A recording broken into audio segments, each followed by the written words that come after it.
Welcome you this evening. My name is Ann Helmreich, and I'm the director of the Baker Nord Center for the Humanities. And it's my pleasure to provide the introduction to our evening. I also want to take this opportunity to thank the Friends of the Baker Nord Center for all their support. The Humanities Center is in the midst of a challenge campaign, and so this is quite meaningful for us to have the community behind us. And having you all here tonight underscores the significance of the humanities. Before I forget, can I ask you to either turn off or silence your cell phones? And I'm notorious for always forgetting to do this. Tonight's lecture is our annual Richard N. Campen Lecture in Architecture and Sculpture. Richard Campen was an important contributor to our understanding of architecture in Ohio. He authored numerous books, including Ohio, an Architectural Portrait, Outdoor Sculpture in Ohio, and Architecture of the Western Reserve. And his walking tour of downtown Cleveland, which he prepared for a meeting of architectural historians, is still considered an essential resource for appreciating Cleveland architecture. I also want to add that we're delighted that members of the Campen family could be with us this evening, and I'd like to recognize them at this moment. Richard Campen, his wife Margaretta, and Richard's brother Selden Campen's family is represented by Peter Campen, his wife. Will you take the moment to thank them for coming?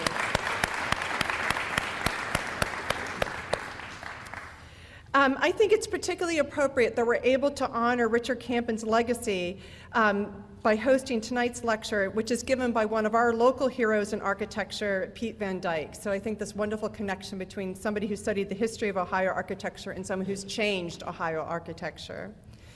I'm also particularly delighted because this year our Humanities Center is focusing on the theme of globalism, and Peter Van Dijk's career exemplifies this theme.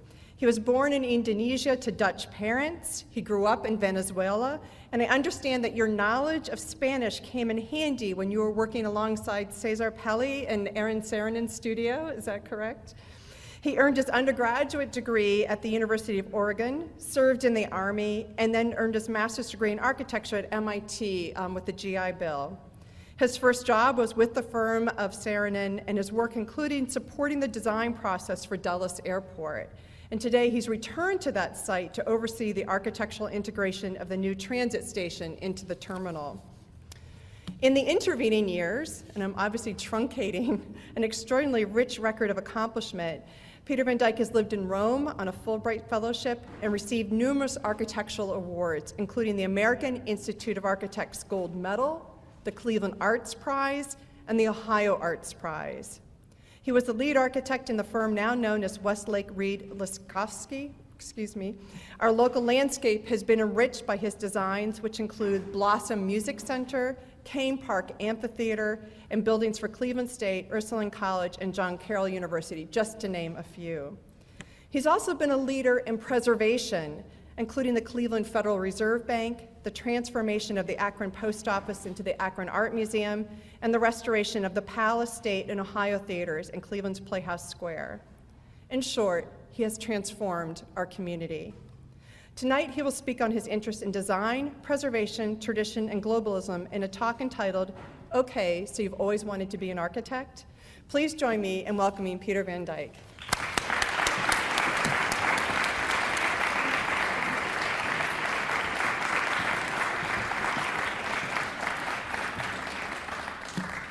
Thanks, Ann.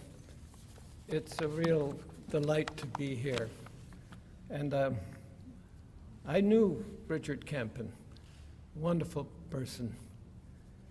We talked often and went on some of his tours, and it was a pleasure to meet the Baker family tonight, too. You can imagine why I picked the title of this talk, because it's something that happens to me all the time, and to my colleagues, where somebody will saddle up to you and kind of confess, you know, I always wanted to be an architect. And it makes me smile because it happens so often. Usually I'll say, well, what happened?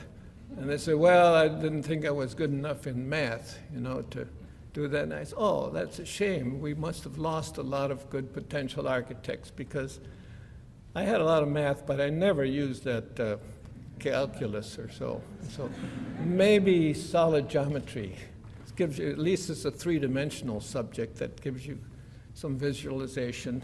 But more important would be physics. Physics covers all the forces and things of nature that we have to deal with when we're designing buildings. So anyway, I hope we didn't lose too much talent by scaring them off with math. But there's a lot more interest these days about architecture.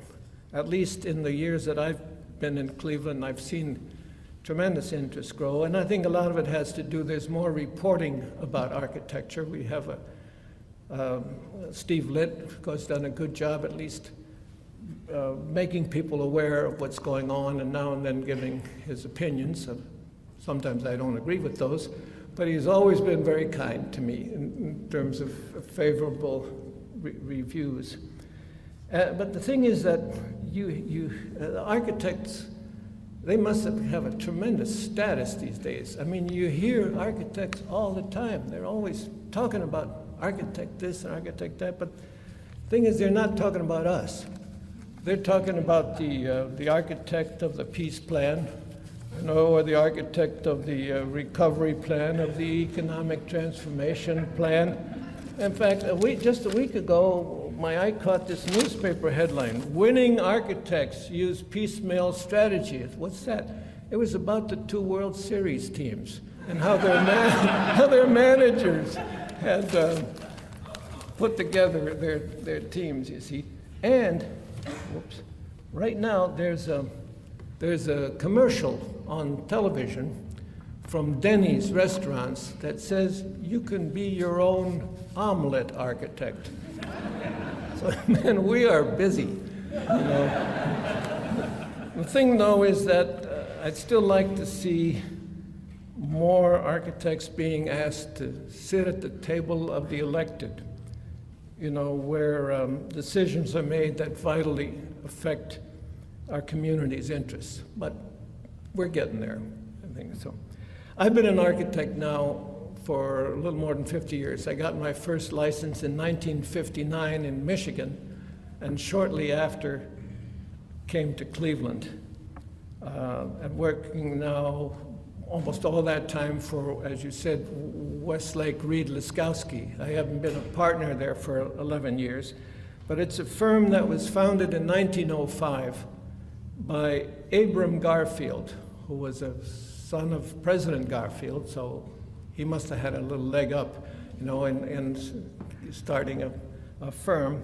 A very fine architect, known mainly, I think, for many beautiful homes in Bracknell, but also in this area. I know that the Historical Society, I mean the Cleveland Western Reserve Historical Society building is one of his, and coincidentally, he designed this building. So Abe, he's keeping an eye on me up there. But in those 50 years, it's been a privilege to work on a great variety of building types. That's what makes a practice interesting. Not just specializing in schools or hospitals or so, but it's that cross-fertilization that you can get by solving all kinds of problems. And along the way, there have been some wonderful mentors, both in school and college, but also during this working experience. And several good clients, which is very important, really important, and interesting commissions.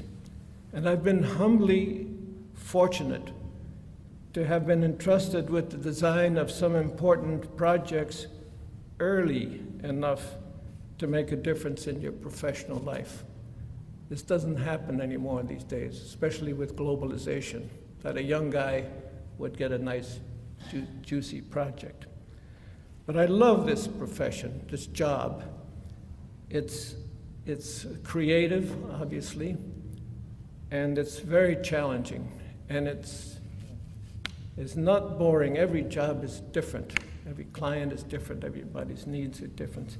It's a very interesting journey from the first phone call, if you're interested in being interviewed or considered for a job, to the final ribbon cutting.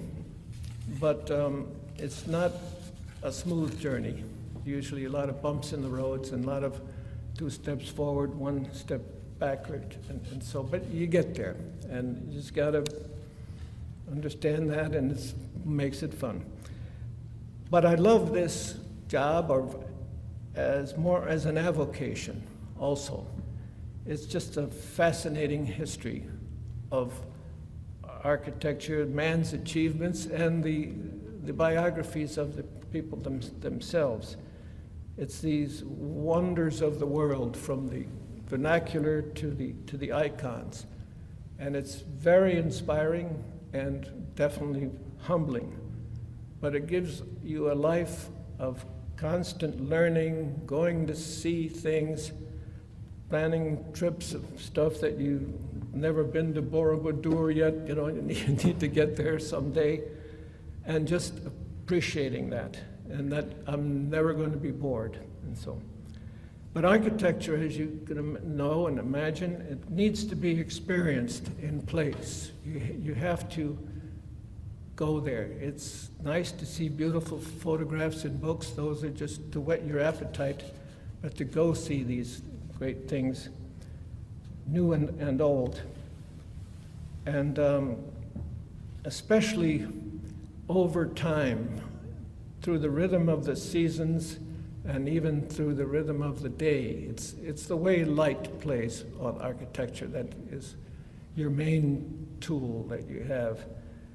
And buildings like, I mean, going into, especially buildings that are interiors that are lit primarily by daylight, like any Gothic cathedral, you know, it's just an amazing place. But go there at different times of the day, too. I think the Pantheon in Rome, for instance, that's one unique experience, this wonderful cylindrical building with a big dome with just one window in it, which is a big hole in the top, and the way that's illuminated during the day. I was, a Fulbright student in Rome. Anytime I was in that neighborhood, I'd pop into the Pantheon just to drink it all in, see, especially when there's a little rain, kind of mistily coming in there. So architecture is something you just have to go and do and enjoy. And therefore, it's an art that I like very much because its primary values are aesthetic. But it's our job, so this is a service profession. That's a big responsibility. This is not an opportunity to go on an ego trip or so. You may end up that way, but at least you have to solve a problem that you're given, just like all other professionals, whether they're lawyers, doctors, and what all. We're working with other people's money. They expect you not to leave them with a big headache, you know, or be sorry that they even hired you. So, but we are an art. That's the part that we all love, but we're a lot different from many other arts. Obviously, we're a functional art, which I've referred to, but we're a social art. It's for people. People are going to be using this building. Some buildings, types that's more important than others. I think a school, a hospital, a home, I mean, the social art, it's very much a social art. Because the projects are usually so big, it's a complex art. And so you're not doing this alone. You're involving many disciplines, meaning that it also becomes a collaborative art, because you're working with a team. You got this little orchestra that's putting together people with certain specialties, people that are your associates in your office that are all contributing to this. And putting that together and getting that team to work together is different than just painting something beautiful. Obviously, it's an expensive art. We're dealing with millions, if not just thousands.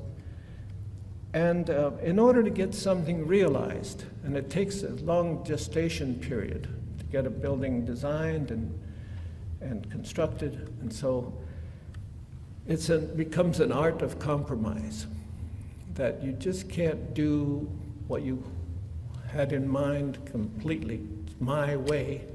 You see, there's always things that come along where you're over budget, you gotta make some choices of priorities, or somebody screws up and, oh my God, we gotta fix that quickly, or you have foundation conditions that weren't expected, any kind of thing. So, but compromise can be very good too. It can often make something leaner, tighter, more.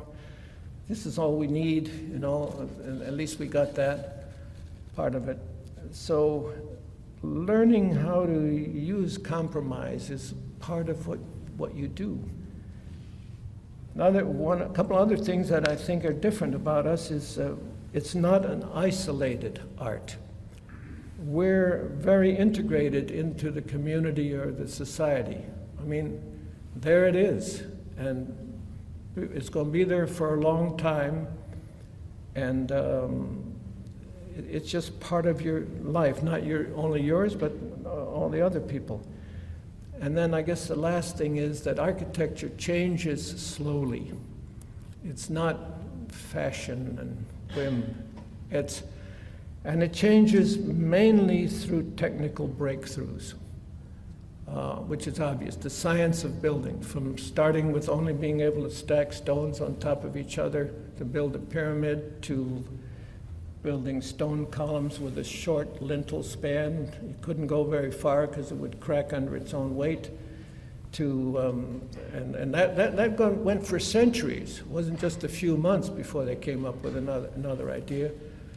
But the Greeks, too, they perfected that. Even though they didn't have a different, newer method of building, they just spent those centuries refining the beautiful proportions of Greek art. Somewhere along the line, somebody figured out how to build an arch, piling smaller stones on top of each other, holding them in place to some centering, keystone, and whoa, look at this, you get, and go. And then if you did that three-dimensionally, you had a dome. That must have been a real tough one to come up with originally. How do you hold a dome up before all those things lock?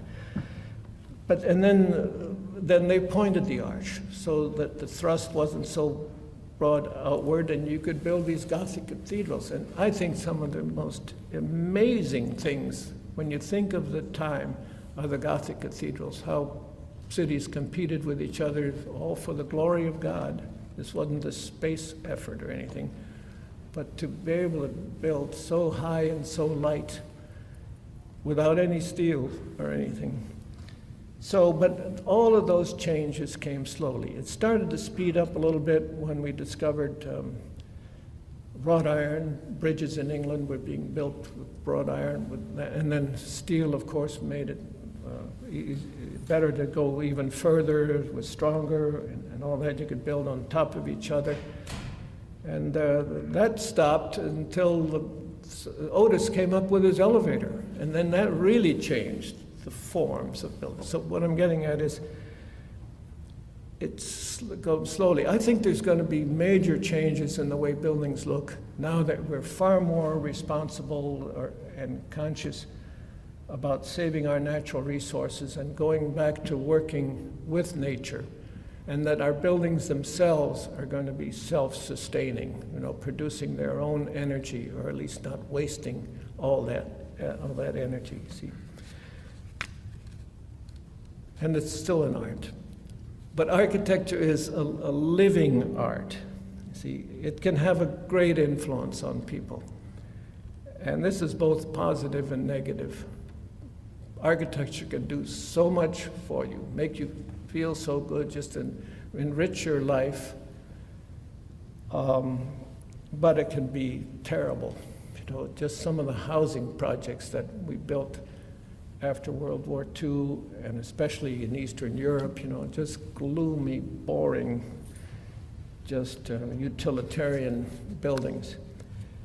So it deals with such a wide range of human endeavors, architecture does. They're people's hopes and aspirations. And I remember that when I advise young people. Often I'll get a call from somebody in Shaker Heights or so, say, my daughter is going to be graduating from Hathaway Brown next year, and she's thinking of going into architecture, and could she come down and talk to you about where she should go to school? And I'll always say, yeah, I love to do that. We're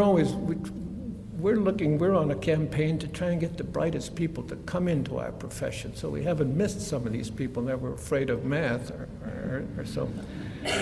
But, and I'll show them the office, and they love model. Oh, that's cool, making all these models, that kind of type of thing. And then we start sitting down to talk about why she's interested in architecture and where she should go to school. And I'll surprise them. I'll say, don't go to architecture school. Oops, you know, that's sort of a shock. I said, no, I mean, not yet. Get a good liberal arts education first. Go to a four-year college, major in history or English, especially English, philosophy, whatever you take, that in those 4 years you can get a wonderful, become an educated person, you see.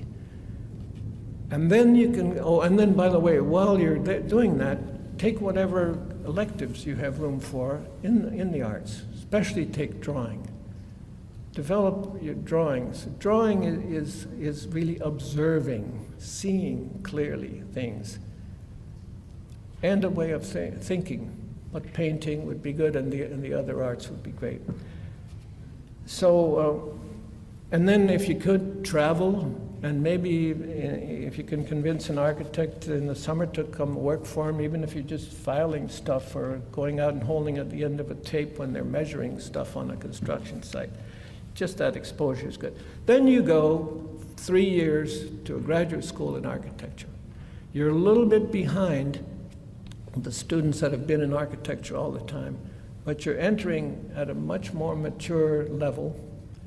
And in the end, you have your master's degree in architecture, but you have your BA in English, and it's a 7-year thing, and it'll stand you in good stead the rest of your life. You're going to be a citizen in a community that has something to contribute because of your training as an architect has taught you a different way of looking at things. But if you can't convince people of that and explain that and understand their needs, you're just an architect nerd, you know, that which is fine.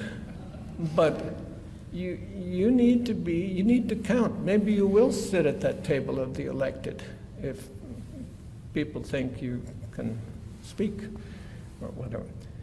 So go that way. It hasn't succeeded often, but now and then it has, and I love it when it does. I didn't do that because that wasn't available, but I've regretted. And I know when my wife went to John Carroll in art history, I thought, God, I wish I'd taken all those courses, but lived along with her. Now, the key activity of an architect is designing. It's not the only activity. There's room in our firm or job for all kind of talents. Some people aren't necessarily creative talents, but they're very interested in the technical part of it, or are experts in other parts. But even just to get out of school, you're going to have to go through lots of design studio thing. And it's really the process of solving a problem. First of all, the process of really understanding what the problem is, doing research on it. This is going to be a hospital, this is a church, what's their religion, that kind of stuff. And then this long struggle of exploring the possibilities. I define design as exploring the possibilities, not just pulling something out of the air. It's trying the many alternative ideas until the best solution emerges. A lot of times a lot of those things end up in the wastebasket. Nowadays they just put the reject button on their computer and that idea is gone. But at least you can go back to the wastebasket and find those things. But eventually you get there. And it involves a lot of self-criticism, sort of this, it's a struggle. open-minded experimentation, and you need to hold a lot of balls up in the air. You know, not solve things one piece at a time. Okay, I got that, and then when it's something, oh God, it's a mess. But so keep all your ideas. Anyway, intuition also plays a big part in designing. It's not just all rational thinking and solving things functionally only. See, building, there needs to be aesthetic richness. That might not have been on the list of needs of a client that gave you all the kind of rooms and things that they need. But a building needs to have a soul, and that's a big part of the design. How do we make this into really something wonderful? Here's an opportunity to do this. And so you have your grab bag of all these things that you work with space and light and color, texture, materials, sound even plays a role in how you feel on the building. And then how do you achieve dignity and delight and drama, or the procession of guiding people through a building, of a sequence of spaces and surprises, and even humor is all part of your tools that you use in having a kind of special result. And can the building have symbolic meaning is important. I mean, is it a church? Does it look like a church? This is an airport. Oh, wow, that must be a great theater or so. There's a lot of architects that I don't mean this in the wrong way, but they're all glass boxes, whether they're a church or whether they're a powerhouse or whether what. Beautifully done. But I like to do buildings that people can understand. I don't mean that at all in dumbing down. I mean, this has got to look like a church or so. But that buildings that have a human response to architecture, but also advancing the state of the art. You know, just a better building, maybe a better way of building, but a human response to architecture. And I admire the work of many architects whose work just has that. To me, I think Frank Lloyd Wright's work can be understood by almost everybody, you know, and it's great stuff over a long period of time. Just not too many people say, I hate Frank Lloyd Wright's stuff. Alvar Aalto, one of my heroes, a Finnish architect, most of his work done in Finland, working with the natural materials there. Extremely modern buildings, but people get it. And they're very lasting appeal. They're not just a cliche. Eero Saarinen's work was very much like that. Eero's buildings were very symbolic. Of course, the St. Louis Arch looks like a gateway, but the TWA terminal, and one of my favorite buildings is the John Deere headquarters in Moline, Illinois. Excuse me. They make farm equipment, which sits out in the field and gets rusty brown. So he used for the first time this Core 10 steel, weathering steel, having this rusty-looking building in combination with mirror glass, but again, very inventive thing. But the building said something. To me, the greatest architect of all was Lou Kahn. His buildings too, maybe a little harder to understand for the layman at first, but they have that lasting quality that's out there. They're going to be great ruins someday. I mean the way the baths of Caracalla are, you know, that are still wonderful things. Now, the thing we need most, though, is a great client. That makes all the difference. You know, Lou Kahn actually described them as clients that know not what they want, but what they aspire to. which says it in too broad a sense. But I think first, clients that can clearly vet what their needs are, so they give you a good description of what they need you to solve, going back to just your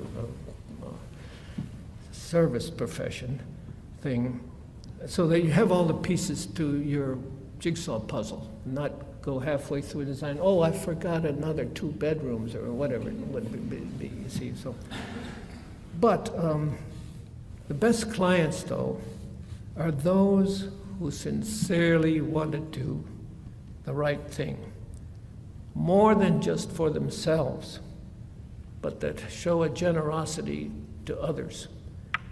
And by that I mean people that realize that this building is going to be there for a long time.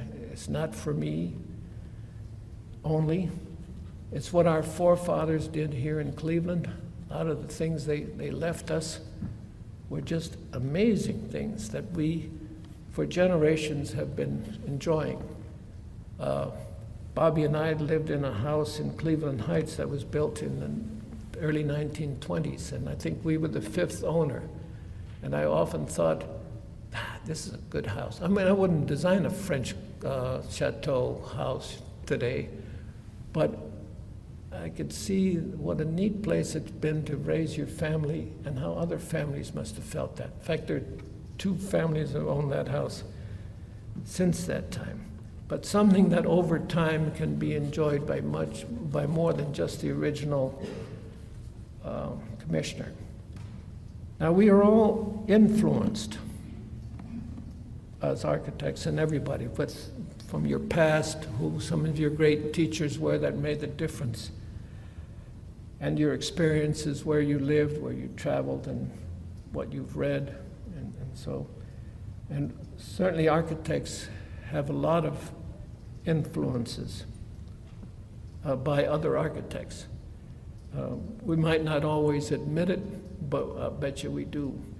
We admire things and the work of others.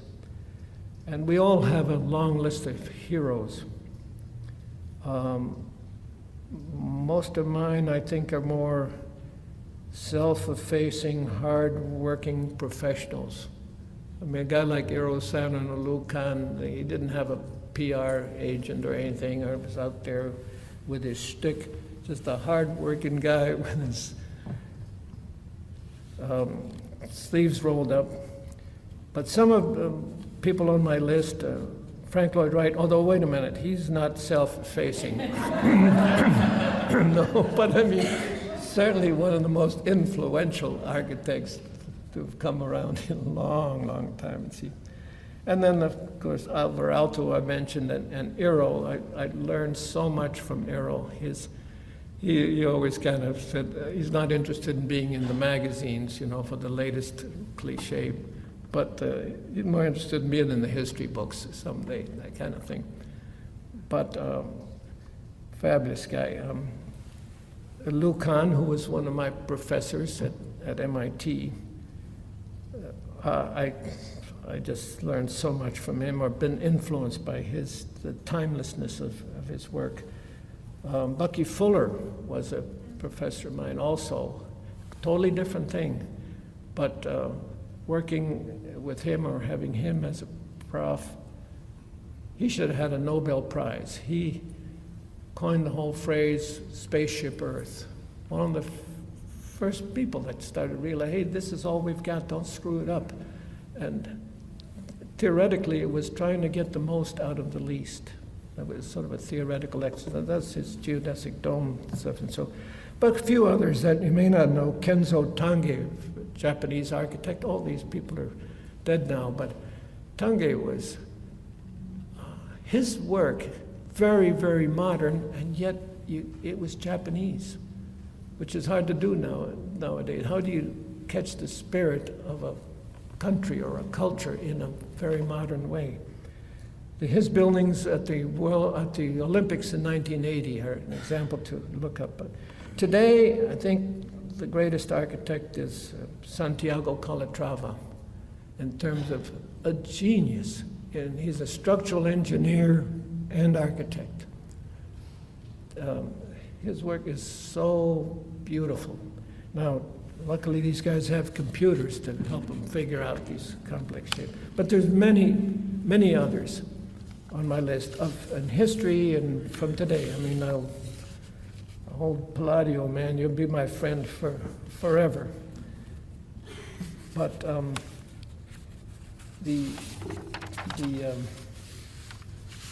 also very influenced by my Dutch roots. I know a lot about Dutch design, and it has a pragmatic aesthetic. There's no nonsense. A lot of European work is that, but especially Holland's very imaginative. I mean, I'm saying no nonsense, but it's also not boring or just functional. It's very imaginative and especially very humane. The main tradition of work in Holland has been for architects is to design housing. It's always a problem. It's such a dense country, and it's the law ever since 1903 that you have to have decent housing for everybody. So many of them specialize in that. They are also very responsible custodians of the land. You know, they don't have much land, and half of it they made themselves, you know, from capturing it from the sea. So the country is a model for global sustainable development. And there's a communal ethic rather than an individual one, you know. It's not just doing anything you want because that's mine, you see. But it's not communism either. It's a very capitalistic country. And especially there's an openness for new ideas, not shackled by nostalgia. Ooh, I mean, that's what's holding us back here and all. Other influences, a couple of others. Vernacular architecture. That's the architecture without architects.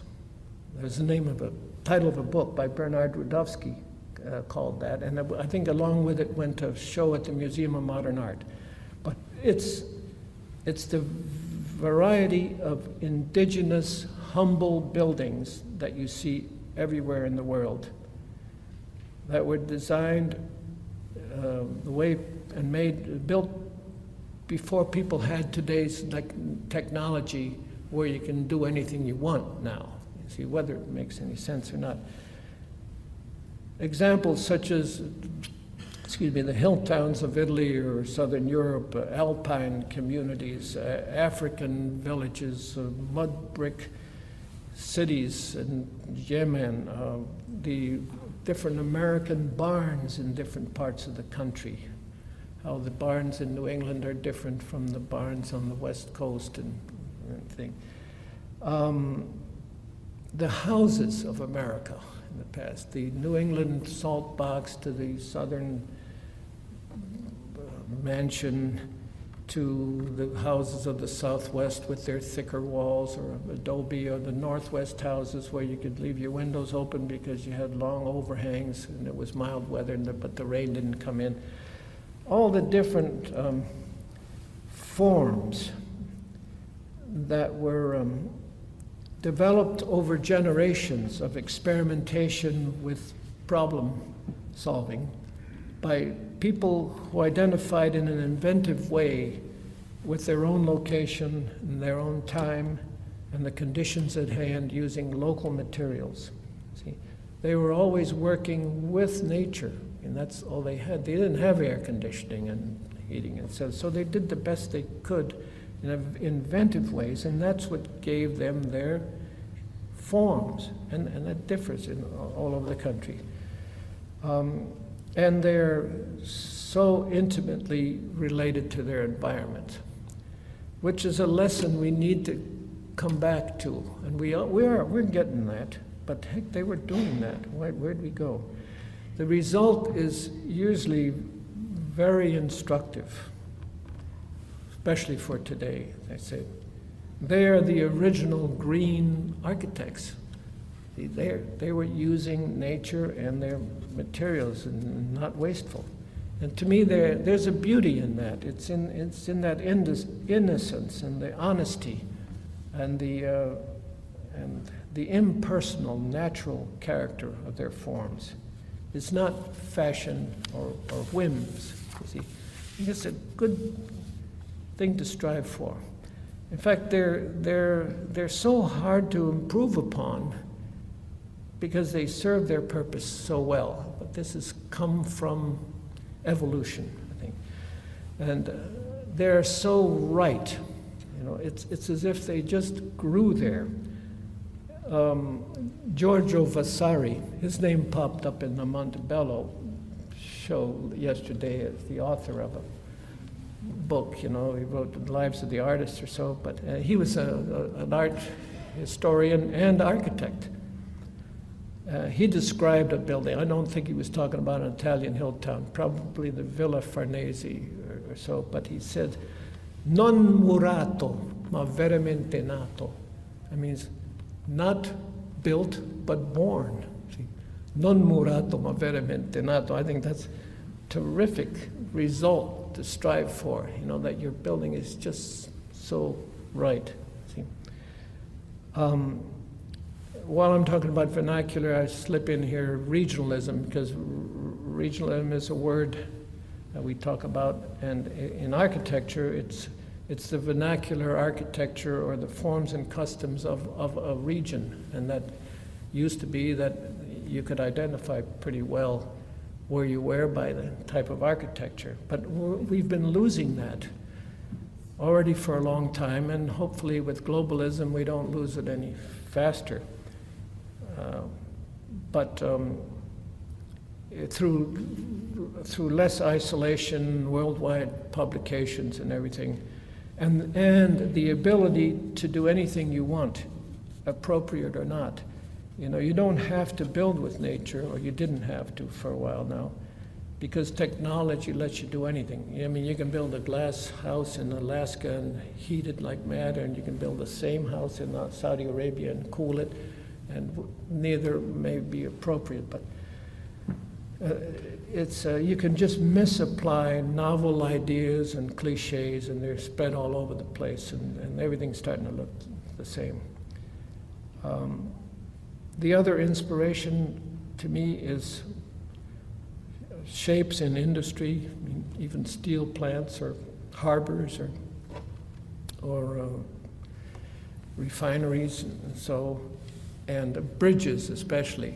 Those gestures are sometimes so inspiring, you know, good bridges, not too clunky. Although, I gotta like in Cleveland, we have a collection of all kind of bridges. Some of them are so ugly, they're great, you know, they are beautiful things, I mean. And yet my favorites are ships, even down through history, from the Greek, what is it, Taraman, one of those wonderful Greek warships they had, all the way to today. I'm talking about the ordinary boats, not necessarily the fancy cruise liners, you know, which are glitzy hotels that float around taking you from island to island. But look at these oar boats that silently glide in and out of the harbor, you know, these dumb Tonka toys that are there, just such natural, gutsy things. And my favorite form is the American modern aircraft carrier. Just as a shape, look at one of those things. That side elevation, all those cantilevers that reach out to you, cantilevers on cantilevers, that canted deck, that sort of asymmetrical plan, the conning tower on one side, those are gorgeous forms. I'm not for the military-industrial complex here, but it just as something that our taxpayers have paid for. Those are beautiful buildings. They're just an inspiration to me as I see that in building. You see, now, then there's the subject of originality and innovation. You hear about that. Architects are always sort of under this kind of pressure of being original. You got to come up with your own idea. You know, can't copy somebody else's thing. And to me, originality is not so important, especially if it's just to be different. Innovation, yeah. I think innovation, if that means inventing things that advance the science of building, or an invention that makes it a better building, I'm all for that. But just to be different, you know, Mies van der Rohe, he says, I don't want to be interesting, I want to be good, you know? And he's right. You see, it's actually harder to be good than to be original. It's pretty easy to be original, just come up with some crazy idea. See? But I know in my work, I'm more interested in making lasting quality, and maybe sometimes innovative, you know. Actually, there's a wonderful phrase that I should pin up. Endless originality has been the curse of modernism. Speaking of modernism and modern, modern is not a style, you know. Modern is a frame of mind, you know. It's a way of thinking about the world. It's an attitude, an optimism, you know, that embraces the present, using today's technology and today's means to improve life. It's real. It's not fake. It moves forward. It's always been there. All the great architecture throughout history that's been in the history books, and so that was the most modern thing people could do at the time, the most up-to-date, the most clear, honest expression of the technology and life of the time. See? And I guess modernism probably defines a short period in there, but modern is not dead. It just keeps on going, and it's always been there. There's avant-garde, which we're all interested in, especially today with instant communication and so much stuff going on in the world that's amazing. We are all very interested in the avant-garde. What are the architects coming up with these days? What's going on? It's great opportunities have come about. Major projects in China or the Middle East and even in our country that are being done by some fabulous architects.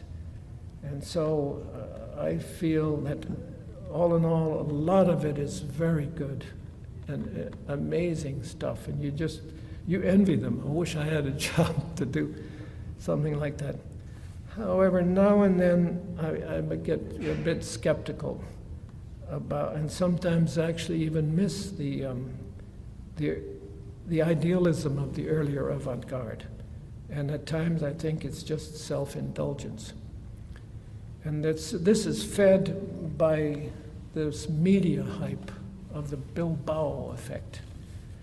Now, I haven't been to Bilbao, and I bet you I'd like that building. I've seen photographs of it.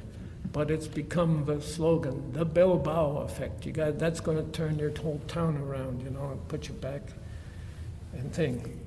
It's this frantic search for drop-dead forms and just facadism, you know, making an interesting facade on something. And one of the English architects, I forget his name, he called it handbag architecture.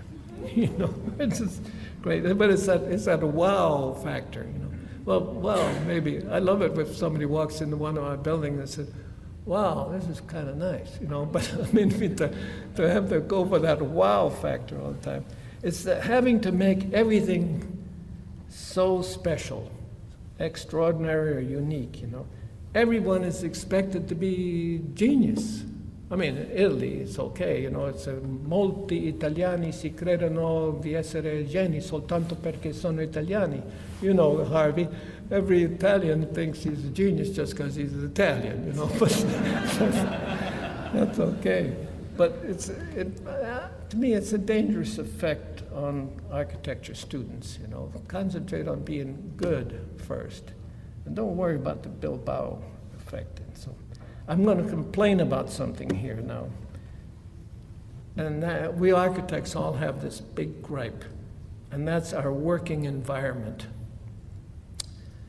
All professions are expected to be as up-to-date as possible. Even our colleagues in the allied arts are. Your doctor better be up-to-date, etc. And yet, many architects, almost all architects along the way, they're held back a lot. Don't make it too modern, you know. Actually, make it look traditional. Architectural review boards are there that you can't even build a modern building or house in many areas, especially suburban America has got a thing about that. And we work in an environment where there's much confusion about taste and what's beautiful. A lot of plastic plants and fake wood formica, and you can make anything fake out of formica these days. And our country is a formless sprawl. Ohio is in the business of sprawl. You know, just keep on extending all that stuff out there.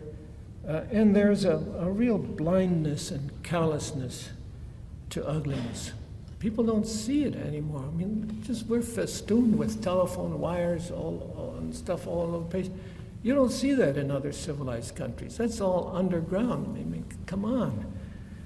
And it just seems that we have lost our natural sense of beauty and appropriateness in so many ways.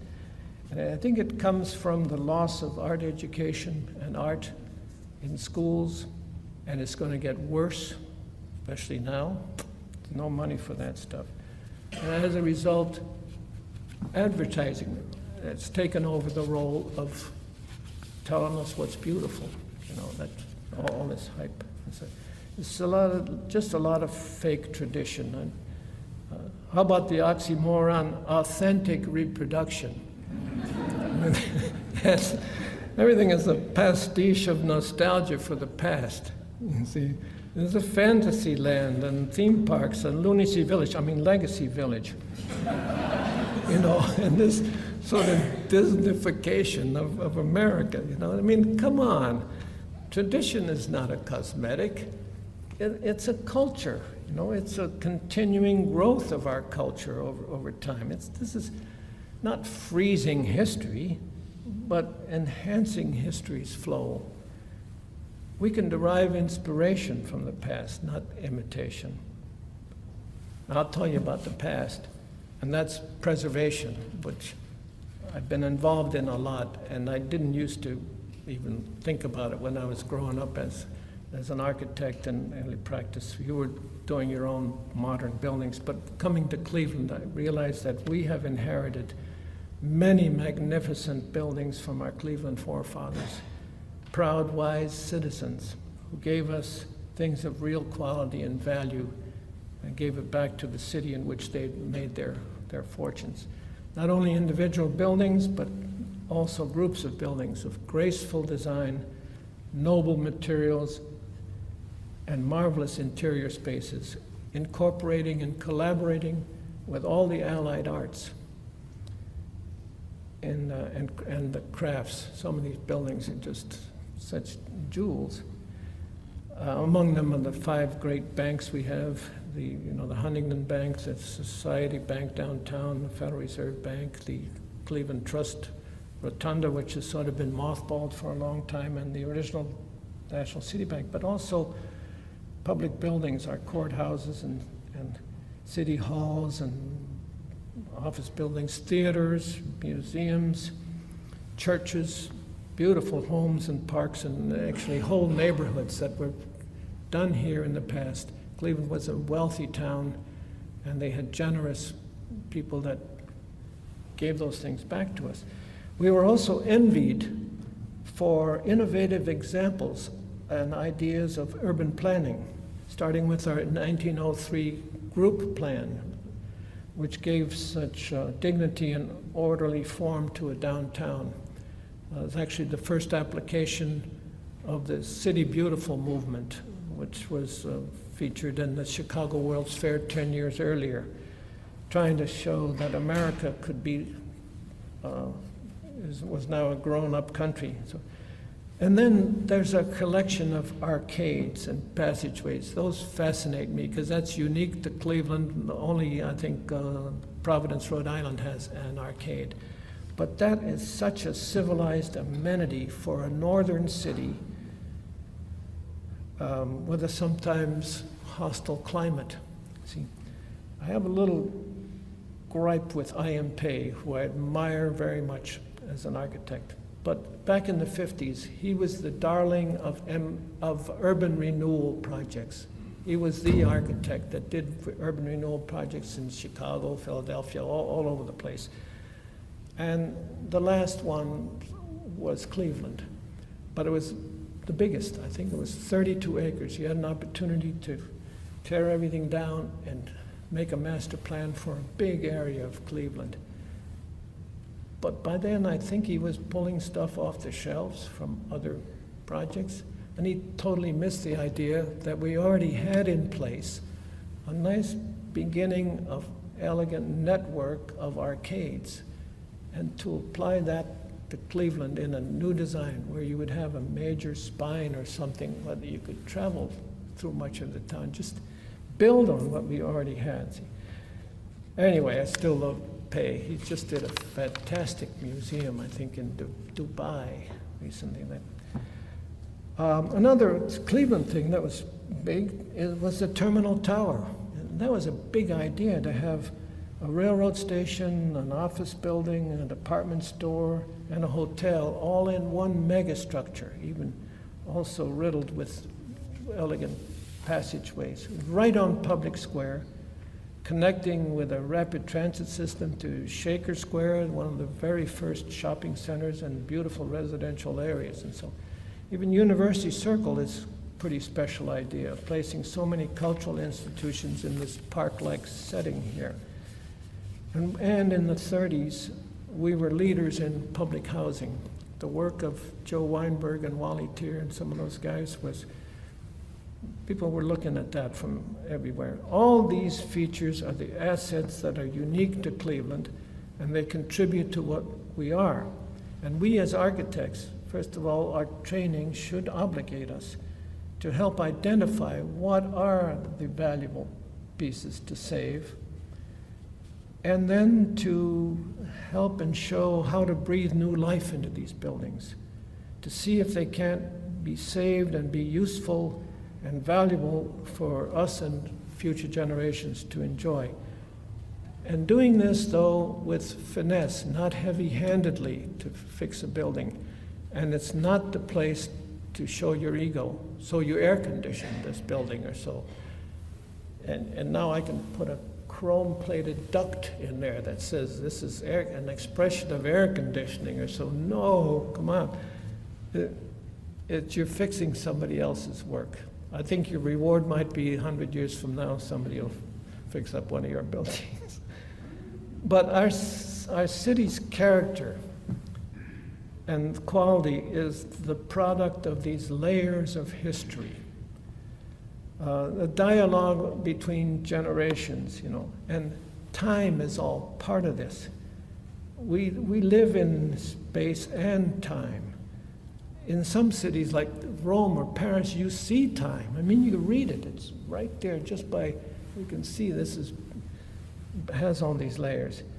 So if we could save what's familiar and unique, especially on a college campus, that's where it really counts. Alumni come back every 10 years and then not 10 years and this and that. Whoa, and they've fixed up that building, but it's still the building.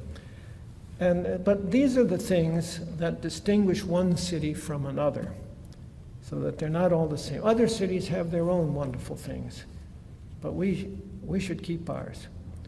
It's much more interesting and fulfilling to have friends of diverse ages, races, backgrounds, lifestyles, and so some are very handsome, some not, some are a lot of fun, some a little boring, but it's the same with buildings. And then all the jewels. but it's just enriching. It's the same. And I'm not talking about nostalgia for the past here. No, I'm concerned with the future, with urban variety, enrichment, even messy vitality and complexity and contradiction. It doesn't all have to fit in. Realizing, though, that not every building can or should be saved. Buildings are originally and should be economic vessels. They have to have a use, they have to be justified. They can't all be saved as museum. And there, again, the architect should help with that, because preservation and reuse is the ultimate recycling. It's the best green thing you can do. I mean, why tear down and dump into a landfill something that embodies so much energy, materials, and money? See if you can't save it first. Fix it. If it wasn't insulated, insulate it. If it had single pane glass, put in thermopane glass. If it doesn't fit the program anymore, well, maybe it needs to have an addition on it. And so, but first try to, rather than just start on. I know there's a lot of ego in architects that say, I'd love to clear that site and do my thing. I mean, I'm really pissed about Cleveland State tearing down the best building on the campus. It was their student center, designed by Don Hisaka, who I think was the best modern architect we've had here. He did our Twing addition, by the way, among many things. And there's a lot of reasons why I think that's a great building. But advocate for reuse, at least try. Now, I better get in a little globalism here. It's coming on strong. Everybody's speaking English. That's the link of lingua franca. And the world is becoming a global civilization. There's maybe more uniformity, hopefully not less uniqueness, because I just hope we can keep what's special about each place in global. Maybe we have better access to it, but that's important. Those people make the best wine. Those Dutch cheeses are terrific. You know, that tequila. I know one in Mexico, Tres Generaciones. You know, that's a great orchestra, a terrific museum. And so it's there. The good thing, too, is that Americans who have been so isolated in the past, hell, we don't even go to Canada, are now hopefully going to be more aware of what's going on. And I hope our legislators who go on these facts-finding boondoggles, you know, open their eyes and see that in some places they're way ahead of us, you know, especially in infrastructure and just sort of being good custodians of their land and energy and things like that. The nice thing about, too, is that you can design projects for all over the world. If you're a good Cleveland architect, and you can work in China, you can have you can do your design sketches here, you have fax them or email them off to Bombay or so, and they can do the working drawings at night and the engineering inputs, and so next morning it's on your desk and you look at them, make a few more comments and this and that. So your world is your oyster as far as having your office. But the negative part of that is that in Cleveland, an architect is vulnerable in competition from anybody everywhere. It's become pretty usual that when we're the short list for a project here, there are architects from Europe on the list also, or Japan. So it's more difficult for an architect in Cleveland to get a real juicy project for Cleveland, in Cleveland, especially if you're a young architect. And that's bad. I know I would never be able to get a Blossom Music Center commission today, certainly not at age 37. See, that's a shame, but it's a fact. because we need to be able to nurture here great cadre of architects. They're here, they just need the opportunities to do that, and that's a little bit in conflict with it. I'm done. But to conclude, there are huge unresolved problems facing the world today, and they're going to get huger just through expanding populations and the depletion of natural resources. And so it's going to be there's a lot to do.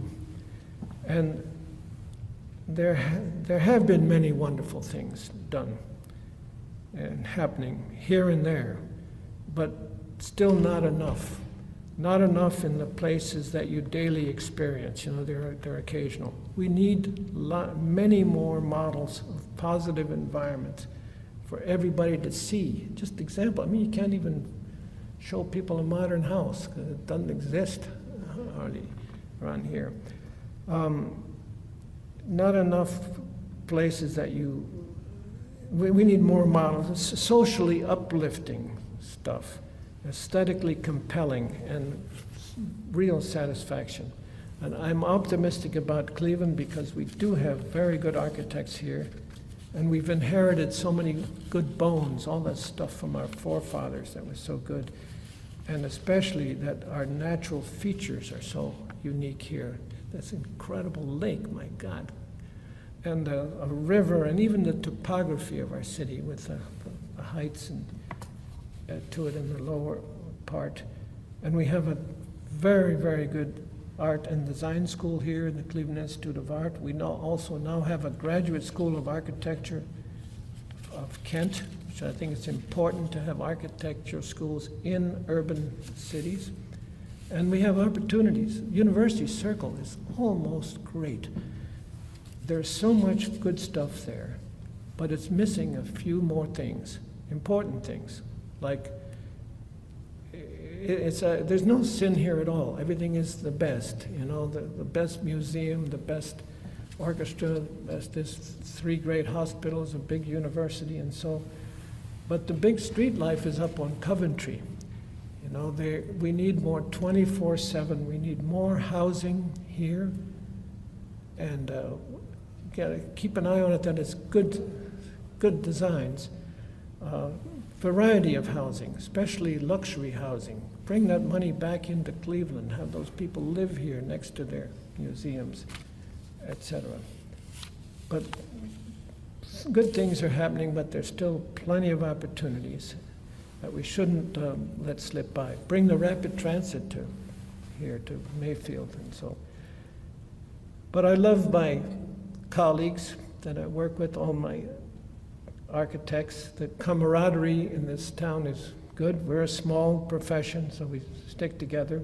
I especially love the young ones who are so very committed to this city.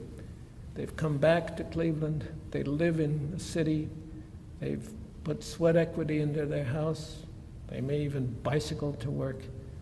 I just wish them all well and hope that they'll have many opportunities and success, because we need to believe that great things can yet be accomplished here, that architecture is an act of faith. So let's have the courage to create beauty. Thank you.